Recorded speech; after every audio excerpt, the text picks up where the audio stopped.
3-2, Kesey. 3-2.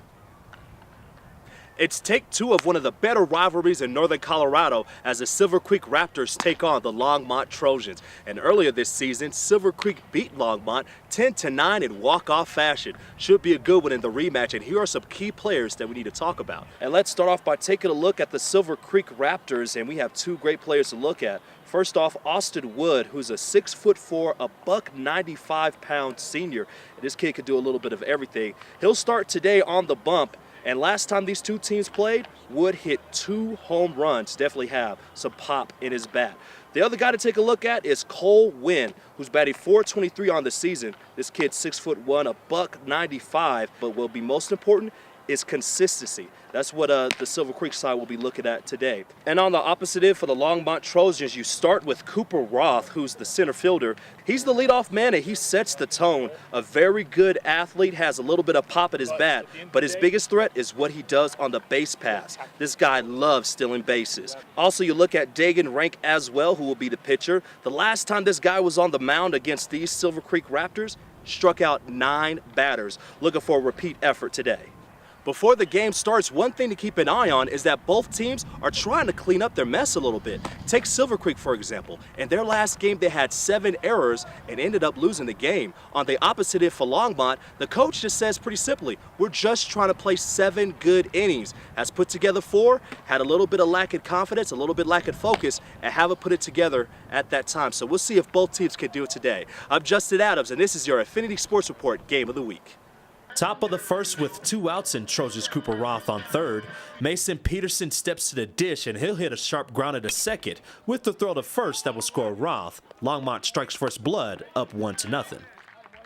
Top of the third, Silver Creek with a runner on first and with 2 outs. George Ramirez squares to bunt but swings away and drives it over Trojans Noah Beef's head.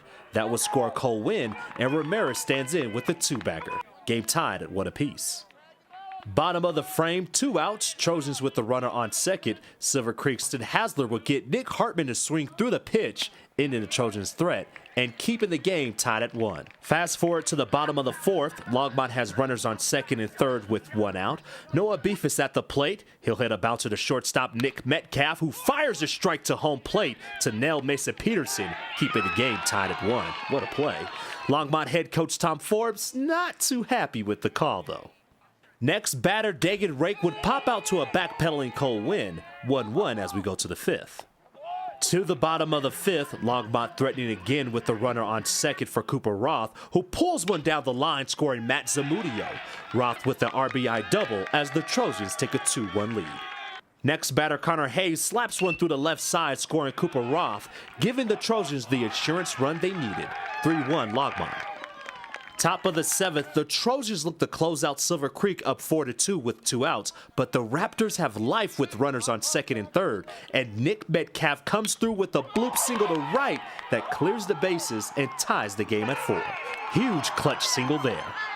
A few batters later, the bases are loaded for the Raptors. Trojans' new pitcher, Kaven Andrew, on the hill trying to keep the game tied, but Andrew bounces the ball to the plate, walking home Wagner, who scores the go-ahead run. Bags remain loaded for Silver Creek's Austin Wood. Trojans' Hunter Merlot can't keep the ball in the strike zone and walks Wood. And after a little confusion on the count, hey Austin, you could go to first base now. There you go. The Raptors would take a 6-4 lead. And that will do it as Silver Creek scores 7 in the 7th to beat Longmont 8-4. You know, I finally felt like I had my head straight that day. I knew I was going to get a fastball early on and just kind of waited for my pitch. You know, I didn't like the first 2 I got, and then finally got to that 3-1 count where I knew he didn't want to walk me and I was going to get something. I got ready to attack the baseball and, you know, had a good to put bat on it.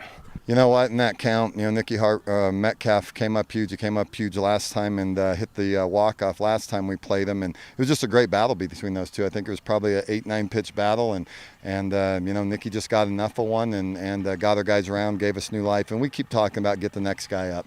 And that's what we did in that last inning is everybody worked to get the next guy up and then kids produced behind them. So that was probably the highlight of it. Well, Longmont's a big game, and we always want to put our best foot forward against Longmont, and I don't know what it is. I guess I just come through against Longmont, but this was a team effort, and everyone came through. That was a huge inning there at the end.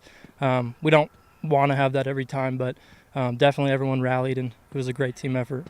It seemed like the game was over as the Longmont Trojans had a 4-1 lead in the top of the 7th inning. Yes, Silver Creek had 2 guys on base, but Dagan Rake was dealing. This kid had 9 strikeouts in the game and was 1 strike away from making it number 10. That was until Nick Metcalf for Silver Creek stepped up to the dish and hit a 2-run single to right. Just like that, Silver Creek went on to win the game as they scored 7 runs in the top of the 7th inning. Final score, 8-4, Silver Creek. With the win, Silver Creek improves to 8-2 on the season, and with the loss, Longmont falls to 4-2. Once again, our final score, Silver Creek 8, Longmont 4. For the Xfinity Sports Report, I'm Justin Adams.